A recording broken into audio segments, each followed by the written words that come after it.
Tentu masyhur sekali ya di antara yang difahami semua ulama bahwa Quran itu bisa mensyafaati ya. Masyhur sekali bahwa Quran itu bisa apa?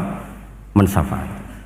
Bahkan syafaatnya Quran itu bedanya dengan syafaatnya Nabi adalah syafaatul Quran ini menghalau atau menghadang orang biar gak sampai kena azab. Tapi kalau syafaatnya selain Quran itu yang sudah kena azab diambil dari azab itu. Nah, dalu niki kalau kepengen matur teng jenengan sedanten karena niki lami sekali saya kaji bahwa malaikat, nggih malaikat sinten mawon itu juga kena konstitusi aturan fikih. Jadi kalau kita sebagai manusia wajib menghormati orang hafal Quran, nggak boleh nyadui wong hafal Quran, nggak boleh ngidoni wong hafal Quran, maka malaikat juga kena aturan yang sama.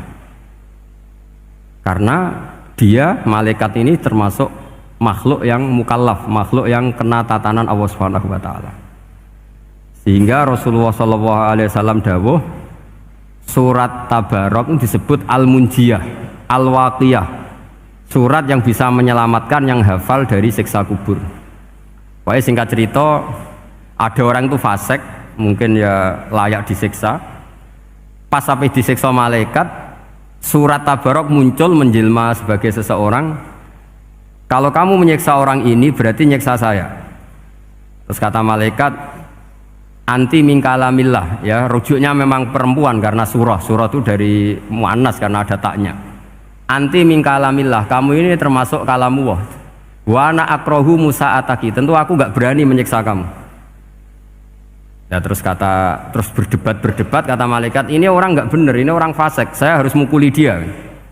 Kata surat Tabarok, sak fasik-fasiknya aku itu neng atine, kena nyiksa dekne nyiksa aku.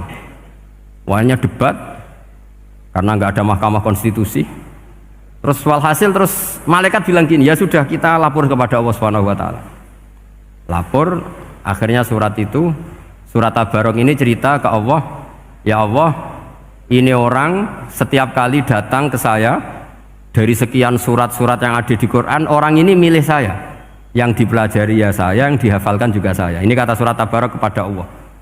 Jika orang ini hafal saya tidak ngefek ke dia untuk tidak disiksa, maka mendingan saya tidak termasuk kitabika, saya tidak termasuk Quran saja. Wong jadi Quran orang iso nyafaati. Terus kata Allah, lho kowe kok emosi kata Allah. Ya harus emosi dong Gusti. Masa sudah di Quran kok gak iso nyafaati sing apal. Terus kata Allah, wis pek aman. Nah, makanya terus banyak orang ngapalkan surat Tabarok. Ya ini sekaligus ijazah nih. Untuk meradam kemarahan malaikat niku apal surat Tabarok. Syukur-syukur apal 114 surat. Oh niku malaikat sinten mawon pun kena ini. Cukup apal Tabarok. Sehingga adatnya orang-orang Jawa selain apal Yasin itu apal Tabarok. Nah saya itu lama sekali mempelajari bab ini. Ternyata di antara pokoknya itu satu, karena malaikat itu kena aturan fikih. Nggih imut nggih, malaikat itu juga kena aturan fikih. Jika orang hafal Quran itu haram disadui, kita haram menghinakan, maka malaikat juga kena aturan tidak boleh menghinakan orang yang hafal Quran. Dan alhamdulillah di banyak surahul hadis hafal Quran itu maknanya tidak harus hafal semuanya. Orang boleh hanya hafal Tabarok, boleh hanya hafal Waqiah. Itu kalau kamu hafal betul, surat ini juga bisa berdiri sendiri mensyafaati Anda. Kayak ini surat Tabarok, beliau matur kepada Allah Subhanahu wa taala. Redaksinya gini, inna fulanan amida ilayya min baini kitabika fata'allamani wa ta'alani. Jadi dari sekian surat yang ada di Quran, orang ini selalu milih saya ya Allah. Jadi gampangannya surat Tabarok, wong saya diprioritaskan orang ini kok saya dingin-dingin saja ketika mau jenengan siksa, ini enggak fair. Apa gunanya saya sebagai kalamullah, sebagai kalamuka ya Allah, kemudian enggak ngefek kepada orang ini. Akhirnya walhasil sama Allah surat Tabarok diberi hak syafaat. Makanya akhirnya semua ulama ijma yang bisa mensyafaati itu adalah satu Quran, dua Rasulullah Shallallahu Alaihi Wasallam, ketiga orang-orang soleh dan seterusnya. Tapi yang penting dari ngaji ini adalah bahwa malaikat itu kena konstitusi. Makanya saya punya ijazah untuk jenengan. Malaikat itu bisa diteror, sampean tenang saja. Malaikat itu bisa diteror, bisa dibully. Masyhur itu di cerita Nurul Dhulam, karangannya Senawawi. Sayyidina Ali yang mbahnya Habib Ali ini, Sayyidina Ali bin Abi Thalib. Ya, jadi Rasulullah kita tahu punya menantu yang top alim alamah namanya Sayyidina Ali. Sayyidina Ali ku yang menuso. Jadi dekne ku iseng kepengen roh Umar ku wedi. Mergo mangkel. Wong kok ning donya anggere wong tau disentak iku kepengen roh Umar disentak. Wong sak urip-uripe nyentak wong. Walhasil Sayyidina Ali ketika Umar wafat, beliau berdoa, ya Allah saya beri kasaf supaya ngerti Umar sing mletene ngono anggere wong disentaki wani gak nyentak mungkar nakir. Mau itu tok tujuannya. Nah, karena Sayyidina Ali itu orang yang luar biasa, walhasil dituruti mbek pangeran kasaf. Wasaf melihat mungkar nakir datang itu matanya kalkidril wali kayak apa panci yang menganga. Oh seru. Umar baru bangun dari kubur. Sayyidina Ali sebenarnya ingin melihat kalahnya Umar sebetulnya, niatnya itu ingin melihat kalahnya Umar. Ternyata Umar tersinggung, langsung berdiri. Hei malaikat, kamu itu harus punya akhlak. Kamu tahu saya siapa? Saya ini temannya kekasihnya Allah. Yang diandalkan temannya bukan dia. Jadi bolehlah neror malaikat itu boleh. Kamu tahu saya ini siapa? Saya ini temannya kekasihnya Tuhan, kekasihnya Allah. Ya ke sopo? Kancane Nabi Muhammad. Itu panik mungkar nakir. Panik terus matur Allah, ya Allah ini ada orang yang saya teror malah saya diteror. Siapa dia? Umar, temannya kekasihmu. Kata Allah, yo kowe ku yo sing di akhlak sithik, mosok ambek kancane Nabi gitu. Semenjak itu terus sopan jawab mungkar nakir. Tapi Sayyidina Ali gagal ngelihat Umar kalah. Padahal cita-citanya kepira Umar itu sekali-kali kalah. Jadi ada sekian cara untuk apa kalau dibahasakan untuk meredam malaikat. Masyhur ada ulama alim alamah pekerjaannya mengajar tauhid. Ngajar tauhid lah, mungkin tauhid primbon sampai tauhid apa. Ketika meninggal sama malaikat masih ditanya marbuka manabuka dan seterusnya. Imam Malik datang, hei malaikat, ini guru tauhid, saurip-uripe mulang tauhid, kowe ora tau mulang kok takok sing tukang mulang. Sing sopan. Ya sudah enggak usah tanya. Jadi cerita seperti ini mungkin orang lain boleh nggak percaya, tapi itu mudawwan, dibukukan di beberapa kitab, dan saya percaya itu karena secara umum kaidahnya adalah ala inna auliya Allahi la khaufun alaihim wa lahum yahzan. Tetap lahumul busyra fil hayati dunya fil akhirah. Artinya kalau wali itu ngalami ketakutan ketemu mungkar nakir, berarti dia tidak punya busyra fil akhirah. Padahal para wali ini dijamin punya busyra, mendapatkan gembira di dunia, juga mendapatkan gembira di akhirat.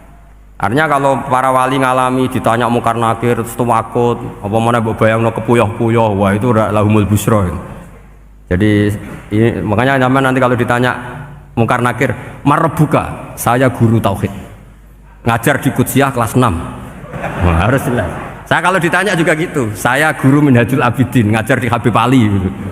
Minhajul Thalibin, harus jelas. Kalau Pak Najib lebih gampang, ketua menoro. Lebih gampang lagi. Enggak apa-apa. Kalau karena malaikat itu ternyata mukallaf. Mukallaf itu kena aturan hukum. Enggak boleh dia selonang-selonong. Kena aturan hukum. Makanya fa inna Allah ta'ala la yu'adzibu qalban wa al-Qur'an. Allah tidak akan menyiksa hati yang ada di Quran. Kalau orang hafal Quran sampai mati, artinya dia membawa Quran. Dan artinya apa? Malaikat kena aturan tidak boleh melecehkan orang yang membawa Al-Quran. Jika surat Tabarak nggak terima, ini orang ini hafal saya. Kalau kamu mukulin dia kena saya. Tapi ini orang fasik. Tapi saya di situ. Kalau mukulin dia kena saya. Akhirnya kompromi terus konsultasi bi Allah. Akhirnya dibenarkan surat Tabarak. Ya, terus ini sudah clear ya, lolos ya, mungkar nakir lolos. Baru kayak surat apa? Tabarak. Mungkin-mungkin buatan dites malih, nak dites malih ndredeg lira-kliru ribet. Tapi saya percaya itu ya. Saya tidak bisa membayangkan ya. Ketika Quran disifati Rasulullah SAW bahwa Quran itu syafa', memberi syafaat, kemudian itu tidak ngefek. Saya itu keberatan sekali. Begitu juga apalagi ya, misalnya Rasulullah disifati aqrabin nas, ahabbin nas ilallah, kemudian tidak ngefek bisa memberi syafaat. Itu tidak fair. Pasti orang-orang dekatnya Allah ini bisa memberi apa? Syafaat. Karena status kedekatannya Rasulullah SAW diantaranya adalah hak memberi apa? Syafaat. Karena malaikat yang semuanya itu kena konstitusi. Saya punya kitab syarahnya Bukhari banyak, saya punya itu diantaranya riwayat dari Ahlul Bait, dari Sayyid Ali Zainal Abidin Anil Husain an abihi an Rasulillah sallallahu alaihi wasallam. Itu riwayatnya adalah ketika nanti di mahsyar itu ya tidak usah kamu bayangkan ya, karena ini bila kaifin walan hisorin, itu Nabi diantara Jibril dan Allah. Kemudian tentu yang akan masuk surga itu orang-orang yang sudah jelas surganya, kayak para nabi, para wali, para habaib, para orang-orang pilihan, itu jelas surganya. Tapi apa yang terjadi? Allah itu, ya tentu Allah zat yang maha tahu, sudah sangat tahu. Itu Nabi usulnya itu hanya satu, Ai Rabbi. Saya masih hafal teksnya, memang tak hafalkan karena ini tak mau tak pakai senjata untuk ketemu para malaikat. Bukan ya Rabbi, kalimatnya Ai Rabbi. Ai Rabbi ibaduka abaduka fi atrofil ardi. Lho Gusti, yang nyembah jenengan bukan hanya orang Kudus tok, bukan orang Menara tok, bukan madrasah-madrasah elit tok, bukan sekolah-sekolah Anggulun tok. Banyak orang yang di tengah hutan juga nyembah jenengan, banyak orang yang kerja di Korea juga nyembah jenengan, banyak orang dengan segala kemiskinannya juga nyembah jenengan. Tidak hanya orang-orang mainstream ini yang nyembah jenengan. Akhirnya Allah ini terus nyari orang-orang yang nggak jelas alamatnya, nggak jelas statusnya, tapi di hatinya hanya masih nyembah Allah Subhanahu wa Ta'ala. Ini termasuk berkah dari rahmatnya Rasulullah Shallallahu Alaihi Wasallam. Jadi nanti yang jelas ya tentu akan dapat surga karena posisinya jelas. Yang nggak jelas diusulkan sama Rasulullah, Ai Rabbi ibaduka abaduka fi atrofil ardi. Itu luar biasa. Saya pernah ke Korea itu haru karena di sana ya ada yasinan, ada dibaan. Padahal kerja di negara ateis. Itu kalau mereka sholat, itu nyuri-nyuri waktu makan sholatnya itu di kamar mandi. Ya jangan bayangkan kamar mandinya kayak di sini yang sempit juga. Kamar mandi di kota-kota itu kan mungkin lebih bagus dibanding kamar tidur jenengan.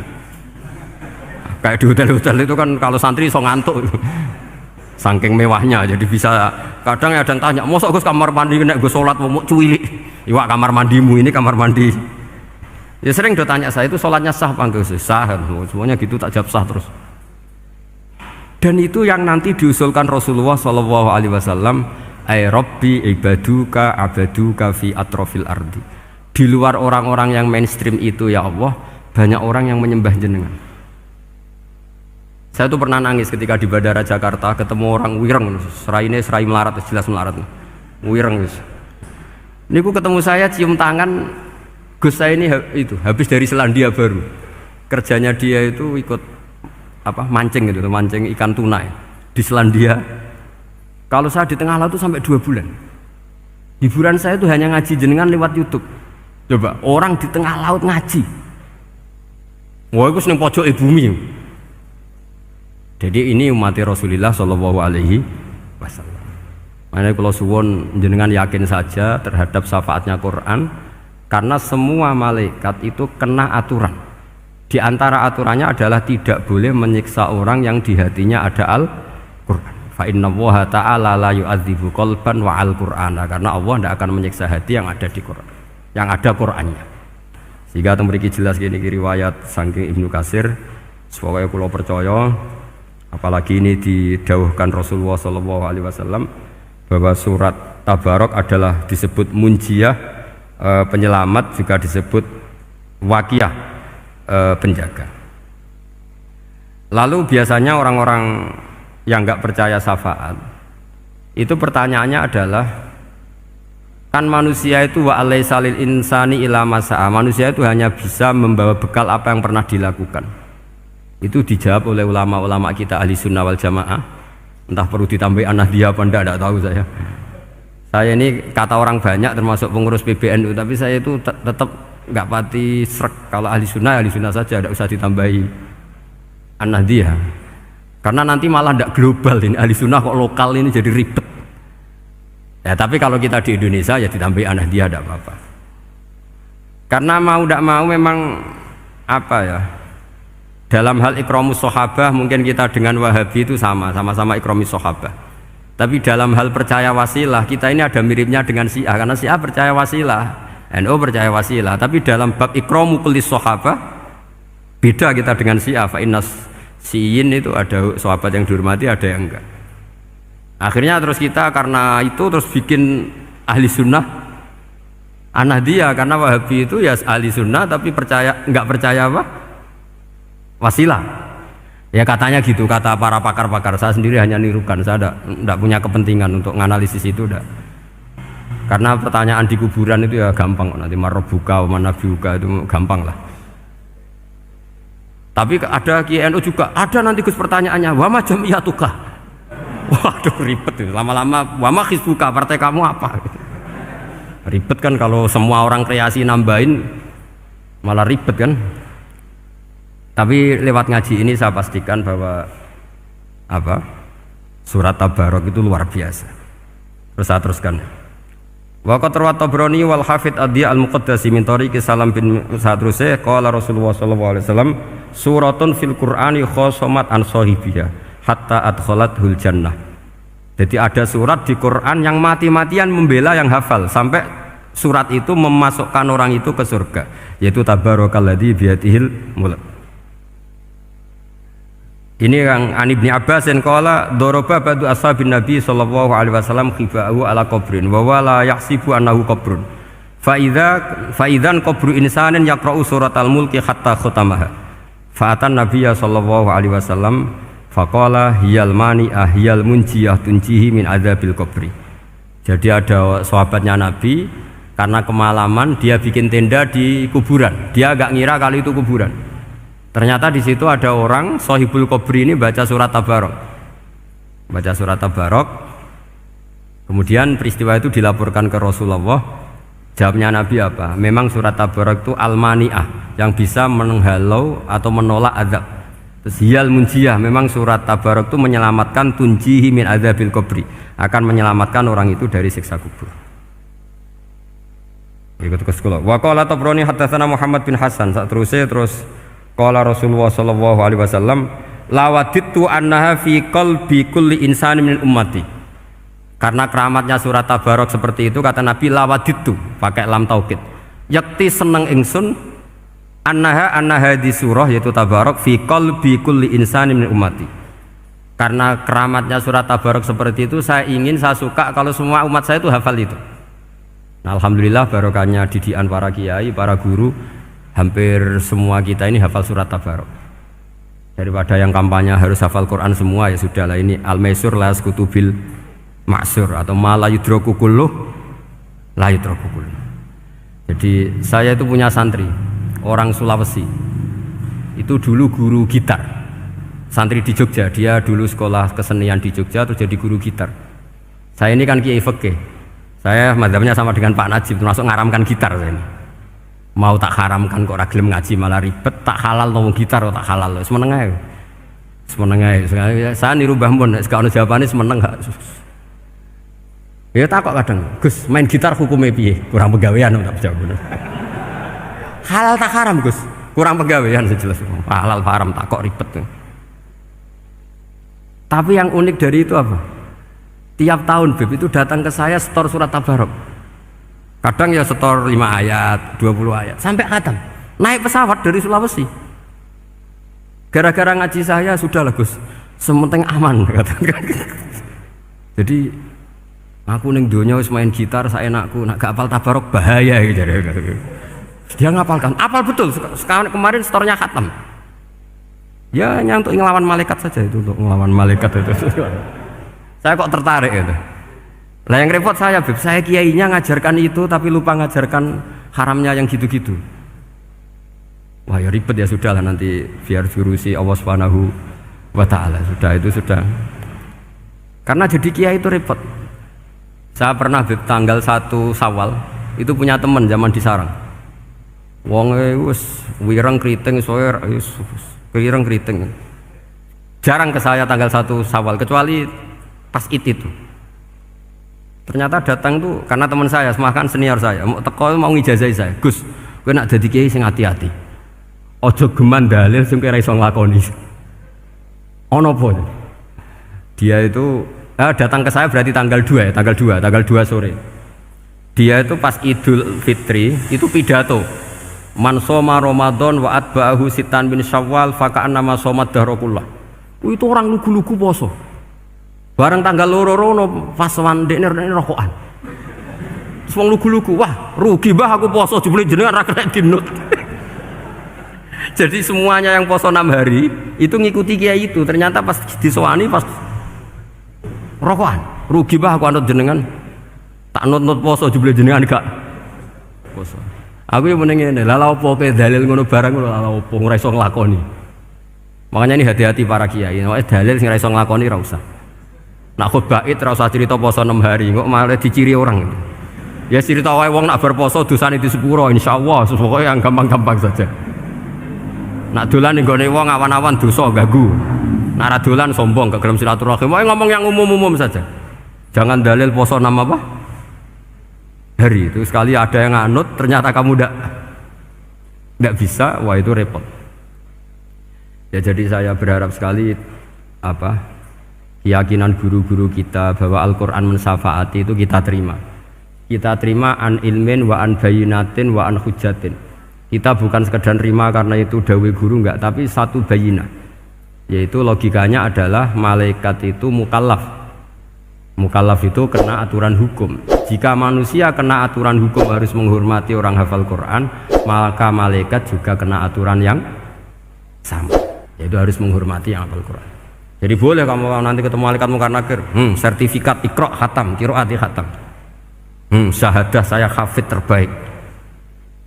Ya supaya dia enggak sembarangan nyiksa kita. Wah aku yakin mesti gak wani, yakin jajal sebenarnya.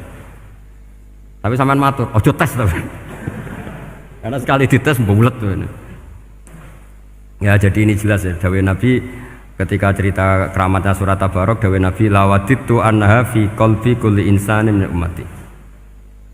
Wa qad rawa hadzal hadits Abdu bin Humaid fi musnadihi bi absato min hadza. Faqala, ada yang cerita lebih detail di riwayat itu, fa innaha al-munjiyah wal mujadilah tujadilu autokhosimu yaumal qiyamah inda rabbiha liqairiha. Nah ini lebih gampang lagi. Surat Tabarok itu mati-matian bela yang baca. Semoga riwayat ini yang benar, bukan li hafidhiha tapi liqairiha. Sampeyan milih riwayat yang hafal apa yang baca? Baca apa hafal? Baca apa hafal? Korupsi kabeh. Jadi ada riwayat itu tujadilu autu khosimu yaumal qiyamah inda rabbiha liqari'iha, bagi yang baca, tidak harus hafal. Watat lubulahu ayun jiahu min adzabin nar wa yunjiya biha utawayan sahibaha min adzabil qabri. Jadi surat ini akan mati-matian bela yang membaca. Tadi kan riwayatnya hafal, jadi saya terjemah hafal terus. Akhir-akhir kok ada diskon cukup baca, ya ini tak ganti karena ini demi jenengan tak cari riwayat paling gampang. Sebetulnya ini enggak etis, kayak ilmu pesanan. Ya tapi ya sudah, memang ada riwayat apa? Liqariha. Akhirnya Nabi ya lagi-lagi menutup dawe lawaditu annaha fi qalbi kulli insani min ummati. Saya suka lawaditu itu pakai lam li taukid itu. Lawaditu annaha fi qalbi kulli insani min ummati. Tapi saya suka sekali kalau itu ada di hati semua umatku. Artinya gini, dari sekian riwayat sebetulnya itu kuat riwayat yang hafal, karena Nabi selalu menutup dengan ngendikan saya suka kalau itu ada di hati, selalu ada di hati. Itu artinya hafal apa baca? Yo menengah sampean pucat kandhani kok angel teman. Hafal apa baca? Lawaditu annaha fi qalbi kulli insani min ummati. Itu hafal apa baca? Hafal. Ya berarti hafal. Ini yang hafal Tabarok berapa? Semua ya? Hafal semua? Aman berarti, no? Jadi kulo niku gak ada kitab banyak tentang usul fikih. Sebetulnya kepentingan saya itu bukan masalah usul fikihnya, tapi kepentingan bahwa konstitusi ilmu, saya ulang lagi apa, konstitusi ilmu yang difahami ulama ummati Rasulullah SAW itu ternyata fa innallaha ta'ala bahabihim al malaikah. Allah itu bangga sekali dengan para malaikat. Makanya kamu harus ngaji usul fikih, ngaji apa saja. Karena malaikat itu tidak bisa mikir kayak jenengan, yang bisa mikir itu jenengan. Sehingga ketika presentasi cara bahasa sekarang, termasuk keramatnya Imam Amudi, itu ada cerita ini ada di Nailul Ma'mul kalangannya Syekh Mahfud At-Turmusi. Imam Amudi itu ulama top, tapi dia ngajarnya itu matematika. Jadi ulama nggak ngajar tauhid, nggak ngajar tarikh, nggak ngajar pesolatan, tapi ngajar matematika. Akhirnya, tapi di hatinya ini, makanya ulama itu punya sirri bisirri asrorihim al-fatihah itu ya di sini. Di hatinya itu menurut dia, ilmu paling efektif untuk menjelaskan logika tauhid itu ya matematika.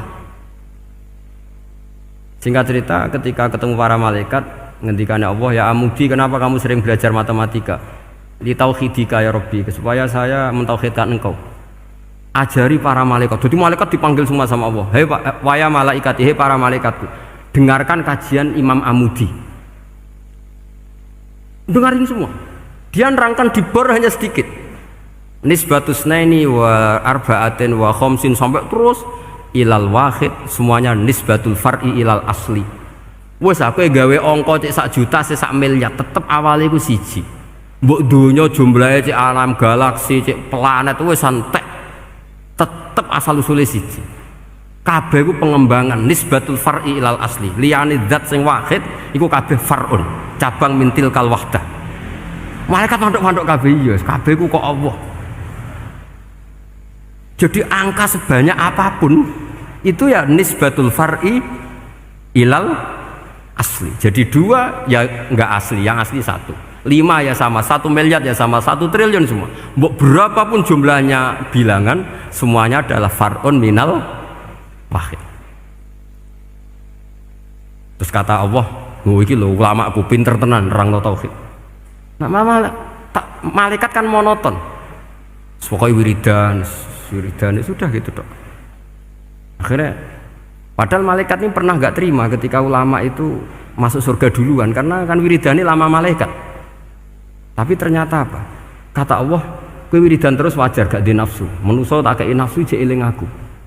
Akal terbaiknya dipakai untuk saya, kata Allah, yaitu untuk litauhidi, untuk mentauhidkan saya. Itu Imam siapa? Amudi. Jadi dia. Terus saya punya kitab, pernah ngaji sama Mbah Mun, namanya kitab Al-Husunul Hamidiyah. Itu ada ulama, itu ahli gambar. Gambar. Kitabnya itu bergambar. Yo kadang gambar wit, kadang gambar wedhus, pokoknya kitabnya itu gambar. Tapi wong keramat. Dulu kitab gambar tapi hawane hawa tauhid. Nah sampean kan enggak ngarang kitab primbon. Donga mahabbah. Lah ndekne dhewe Joko Tuwa kok ngijazahi mahabbah. Lucu kan. Ana kiai fakir jal ijazah jal berizki yo ngijazahi padahal ndekne dhewe fakir. Lha sing repot meneh. Ndekne dhewe ra cerdas ngijazahi ilmu laduni. Seribet Mas. Ndekne dhewe ra cerdas ngijazahi ilmu napa? Ternyata di akhir kitab itu dijelaskan gini. Fa inna hadhihi suwara, semua gambar ini awaluha min nuqtah wahidah. Awalnya adalah dari 1 titik. Jadi famadarul wujud adalah an-nuqtah, 1 titik. Nuqtatul wujud yaitu Allah Subhanahu wa taala. Mbok kowe gambar seruwet apapun. Wis aku gambar benang paling ruwet sing ra iso diurai. Awalnya 1 titik apa 2 titik? 1 titik. Makanya masyhur dalam dawuh para ulama, Quran dikumpulkan di surat Fatihah. Surat Fatihah dikumpulkan di Bismillah. Bismillah dikumpulkan di titiknya ba.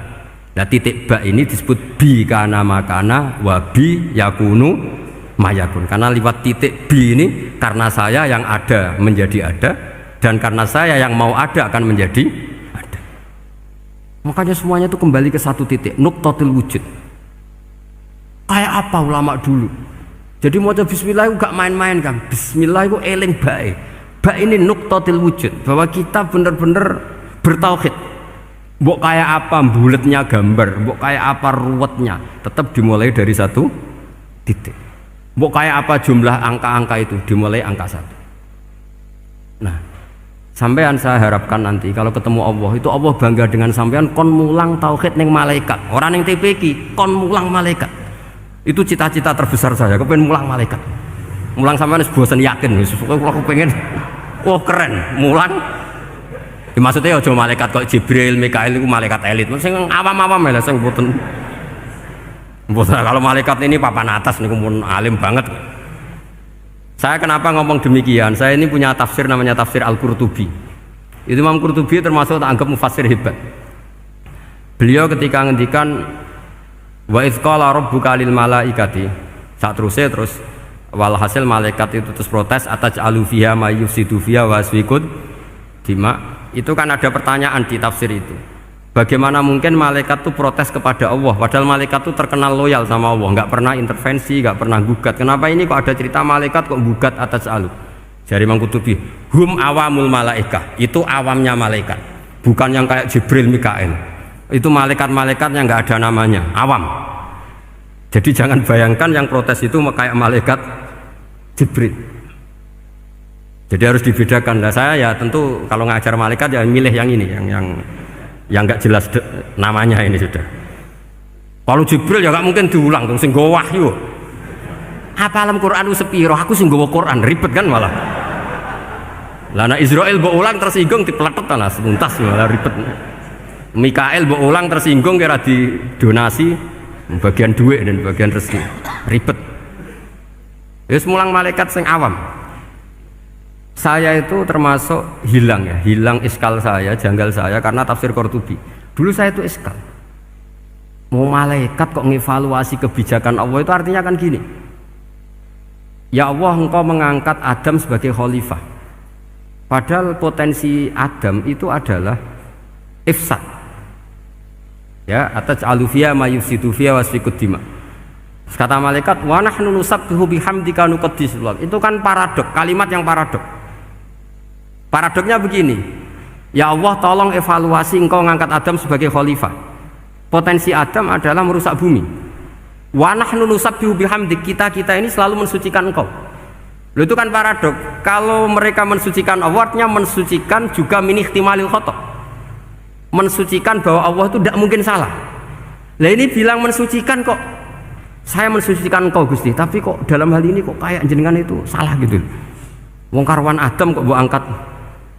Makanya Allah duka. Wong kowe ku jare maca tasbih kok ngevaluasi. Ya kan maknanya mentasbihkan Allah apa? Mensucikan dari semua kesalahan, kekurangan. Nah, ini bilang baca tasbih kok nganggep Allah itu perlu dievaluasi kebijakannya. Tolong pikir ulang Gusti. Mungkin jenengan kurang detail kan kayak gitu. Akhirnya Allah tersinggung. Masyhur itu di tafsir-tafsir. Meskipun tafsir itu sebagian Israiliyat, yang keterusan itu rodok Israiliyat, tapi cara kula rodok setuju Israiliyat sing rodok-rodok gitu. Itu kan masyhur itu akhirnya.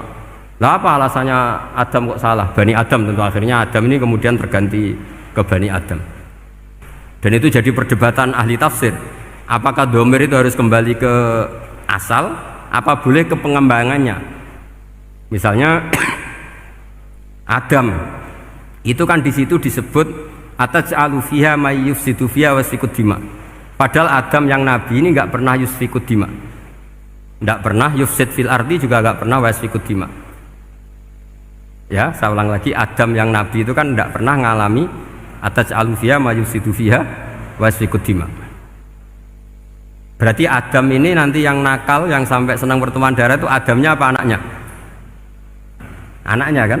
Itu jadi perdebatan ahli tafsir. Walhasil singkat cerita, malaikat ini tidak salah. Nyatanya kita tahu kan perang di Irak, di Syria, perang zaman Belanda, Bani Adam itu senang safkud dima. Tapi ternyata malaikat ini ditegur sama Allah. Piye-piye manusa iku salah iku duwe nafsu. Kowe bener mergo ora tak kei nafsu. Masyhur terus dicerita Israiliyat itu ada malaikat, nggih jajal Gusti. Jajal tenan dikei nafsu, medun ketemu wong adus langsung merkosa. Gawe anan sih, ora kenalan sih. Terus dari Allah, wah lumayan manusa ana mukadimah iku ora-uran ae. Walhasil terus malaikat ape terbang nggak bisa. Ini kata cerita Israiliyat, kamu harus menentang cerita ini. Tapi saya setuju. Singkat cerita, pertanyaannya adalah, mungkinkah malaikat melakukan kesalahan Padahal termasuk salah adalah protes kepada Allah Subhanahu wa ta'ala. Itu dijawab oleh Imam Qurtubi, hum awamul malaika. Itu awamul malaika. Jadi kita harus membedakan malaikat yang papan atas, yang ashos. Kalau dalam tafsir modern disebut malaikat sing ashos, kayak Jibril, Mikail. Ada malaikat awam. Nah, yang awam ini ya biasa, yang bilang qalu ataj'alu fiha ma yufsidu fiha wa yasfikut dima wa nahnu nusabbihu bihamdika nuqaddisu lak. Itu kan paradok. Paradoknya, ya Allah, engkau mengangkat Adam jadi khalifah itu kayaknya salah. Harusnya kan ngangkat kita, karena kita ini yang selalu mensucikan engkau. Loh, mensucikan Allah kok nganggep Allah mungkin salah dalam bikin keputusan. Makanya hati-hati kalau baca tasbih. Kalau baca tasbih, kalau Allah Maha Suci, ya sudah suci dari segala kesalahan, kekurangan. Jika wiridannya Rasulullah yang diajarkan kita, subhanallah bihamdi adada khalqi wa ridha nafsi wa zinata arsy midada kalimati. Jangan subhanallah pakai versi kamu. Allah Maha Suci. Ternyata kamu punya khayalan tentang Allah. Nah, kalau khayalan kamu salah, berarti mendudukkan Allah tidak sesuai sifatnya Allah. Makanya ahli tauhid terus punya satu pakem ilmu yang namanya ma khatara bibalika fawau bi khilafi dzalik. Apa yang ada di hatimu bahwa Allah seperti ini, hakikatnya Allah tidak akan seperti itu, karena Allah mukhalafatul lil hawadits. Karena ini masalah-masalah sensitif. Dan itu yang salah, saya ulang lagi, awamul malaikah. Kata Imam Qurtubi siapa? Awamul malaikah. Ya, saya teruskan. Jadi kula suwun seperti keinginannya Rasulullah sallallahu alaihi wasallam. Terus niki terakhir, anna Rasulullah sallallahu alaihi wasallam kana la yanamu hatta yaqra alif lam mim tanzil wa tabarakalladzi biyadil mulku wa qala las antawuf yufaddilani kulla suratin fil Qur'an bisab'ina hasanatan. Jadi di antara kelebihannya surat Tabarok adalah mengungguli umumnya surat dengan kelas 70 kali derajat. Jadi keunggulannya surat Tabarok itu bisab'ina darajah di bawah surat-surat yang lain. Sudah, ini surat Tabarok agak panjang. Tapi alhamdulillah dari semua itu surat Tabarok itu kalah mbek qul huwallahu ahad. Jadi ini nikmat terbesar kita, karena nggak perlu tabarok, saiki porsi ini diturunkan jadi apa? Kulhu. Makanya banyak tarawih main apa? Kulhu. Itu bukan cari cepet, itu dalile musalsal ila Rasulillah sallallahu alaihi wasallam. Jadi ada sahabat itu kalau ngimami main kulhu. Di Indonesia masih mendingan kulhunya rakaat kedua ya. Itu enggak, sahabat ini rakaat pertama ya kulhu, kedua ya kulhu. Masih mendingan di Indonesia dipakai selingan rakaat kedua. Singkat cerita, sahabat yang makmum ini lama-lama mangkel, matur, ya Rasulullah, ini orang yang kau pasrai jadi imam itu sering main kulhu. Akhirnya Nabi memanggil, ya fulan, kenapa kamu suka baca kulhu? Li'annaha sifatur rahman, karena dalam surat kulhu itu semuanya menerangkan sifatnya Allah Ta'ala, maka saya suka itu. Nabi saat itu juga dapat wahyu, ya Muhammad, kasih tahu orang itu, inni uhibbu, saya suka dia karena dia suka kulhu. Wah, itu aja hafalkan itu. Jadi itu riwayat yang lebih menggembirakan itu. Jadi tidak usah tabarak, cukup apa? Kulhu. Dan itu lebih mutawatir. Makanya dalam legenda dunia kiai itu kan ini ada cucunya Sayyidina Ali. Itu siapa yang bisa khatam Quran sekian menit, yang menang Sayyidina Ali ya, karena baca kulhu sampai 3 kali, yang dianggap takdilul Quran, sudah sama dengan baca Quran. Jadi ini ijazah terakhir, ini jadi porsinya tambah turun. Saya itu suka, saya itu punya banyak penggemar lah di Jogja, di Jakarta. Memang agama ini harus mudah. Saya itu kalau baca kulhu itu sampai nangis. Nangis saya bukan karena faham atau haru, itu enggak. Sebaik itu Allah, masa gara-gara hafal kulhu, main kulhu dicintainya? Ya karena memang Allah itu benar-benar zat yang baik.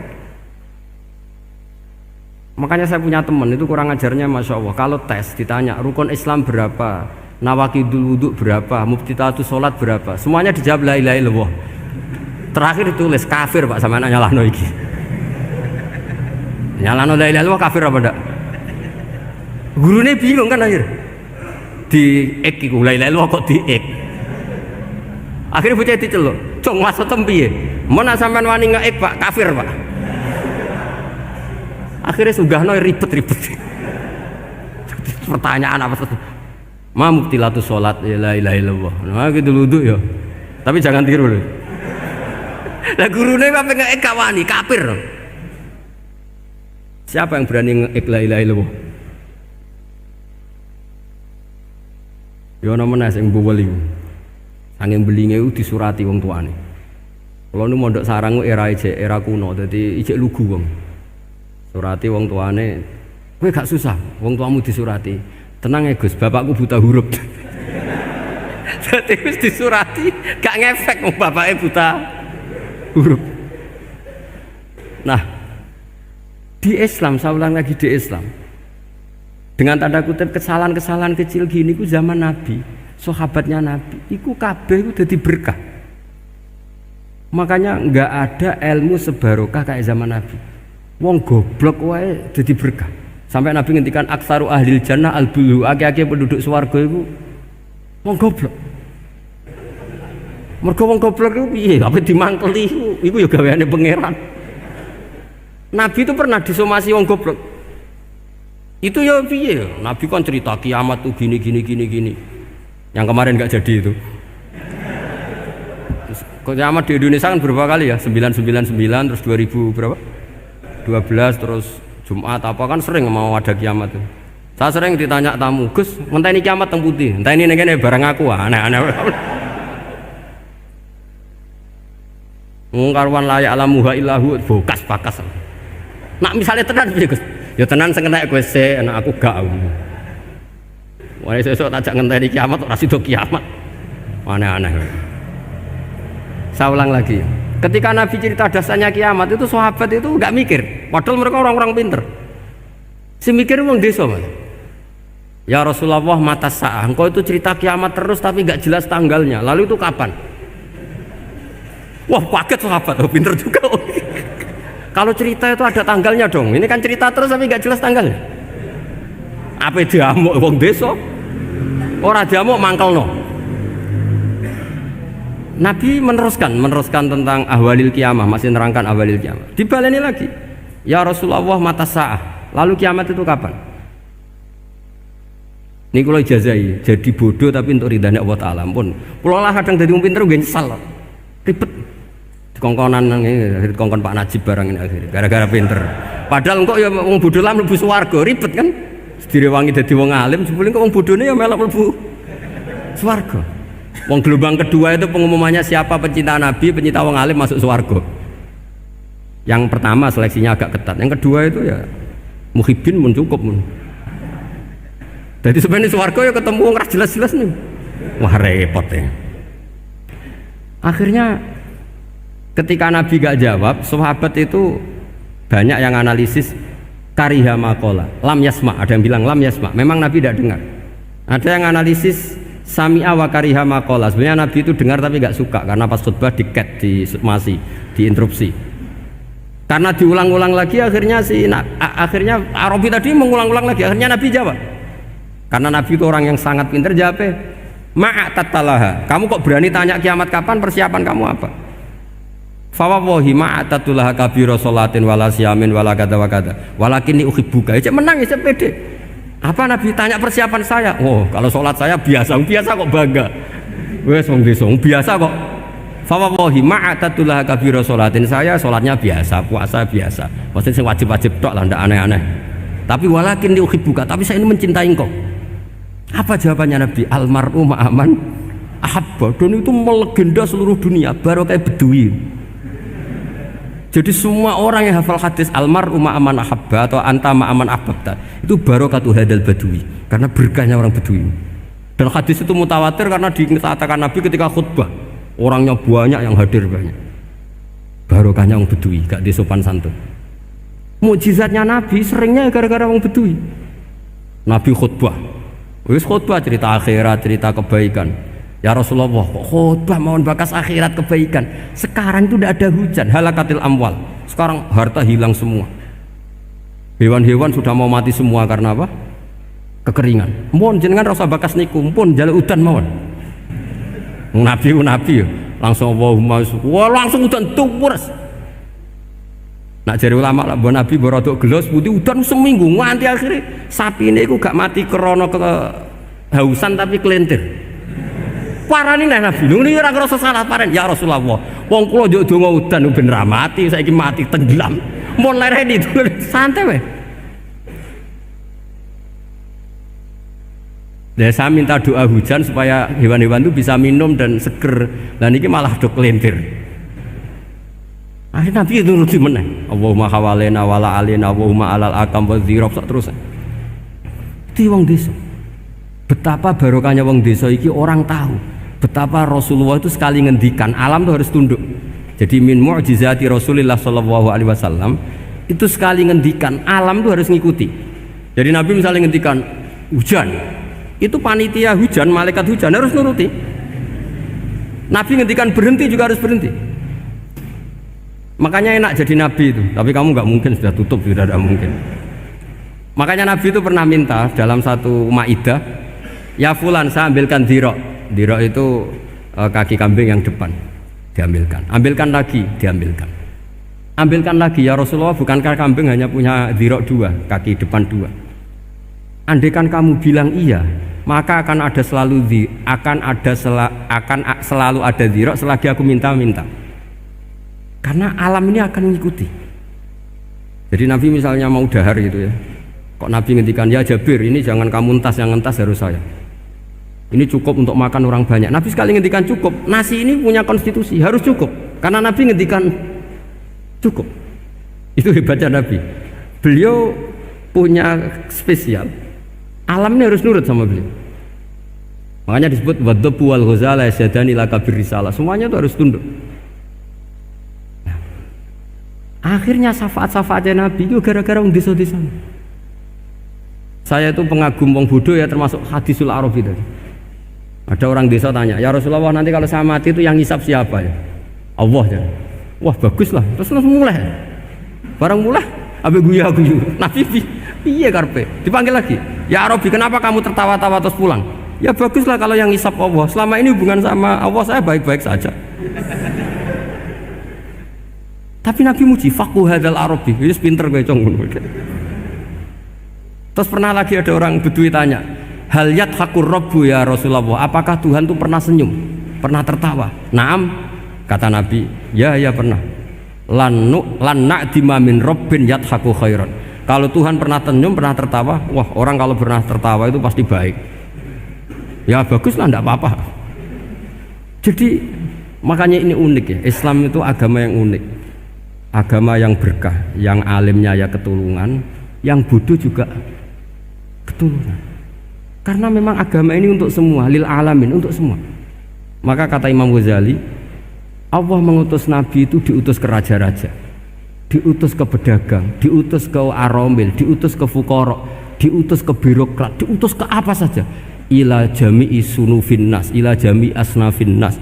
Bahwa semua yang mengapresiasi kenabiannya Nabi itu mulai raja, pedagang, PNS, birokrat, orang miskin, orang apa saja mengapresiasi. Demikian tadi telah kita dengarkan bersama pengajian dari guru kita Gus Bah. Semoga isi ceramah beliau hari ini bermanfaat, berguna bagi kita yang mendengarkan langsung, dan kita bisa mengamalkannya dalam kehidupan kita bermasyarakat agar berguna bagi orang lain juga, menjadi contoh yang baik bagi orang-orang di sekitar kita. Amin amin ya robbal alamin. Terima kasih, sampai jumpa di pengajian Gus Bah selanjutnya. Wassalamualaikum warahmatullahi wabarakatuh.